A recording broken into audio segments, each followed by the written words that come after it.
আমি Mohammad Delwar Hossain, prime sweets and bakery limited থেকে বলছি। এই যে আপনারা এখানে এতগুলো খাবার দেখতেছেন, chicken pizza, chicken sandwich, chicken patties, chicken bread.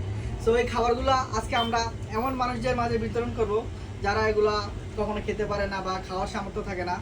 So এই খাবারগুলো আমাদের প্রতিদিনই সেল করি, বাট আমাদের কোম্পানির রুলস এই খাবারগুলো একদিনেরটা আরেকদিনের যেন আমরা সেল না করি। সো আমরা সেটাই করি, এই খাবারগুলো থেকে যাওয়ার পরে আমরা গরিব অসহায় মানুষদের মাঝে বিতরণ করে দেওয়ার চেষ্টা করি।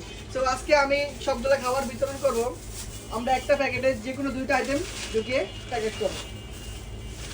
আমাদের সাথে থাকুন একদম শেষ পর্যন্ত। এরকম 2টা আইটেম করে প্যাকেট করতেছি আমরা।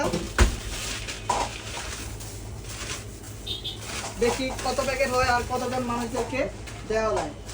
তো আপনারা চেষ্টা করবেন আপনাদের যতটুকু সামর্থ্য থাকে গরিব অসহায় মানুষদের পাশে থাকার জন্য, যারা কখনো খেতে পারে না, অনেক থাকে।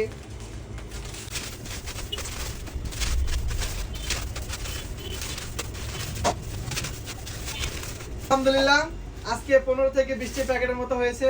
এই খাবারগুলো আমরা তাদেরকে প্রদান করব যারা এই খাবারগুলা কিনে খেতে পারে না বা কিনে খাওয়ার সামর্থ্য থাকে না। তো আমাদের জন্য সবাই দোয়া করবেন, আমরা যেন পরবর্তী সময় মানুষদেরকে দিতে পারি।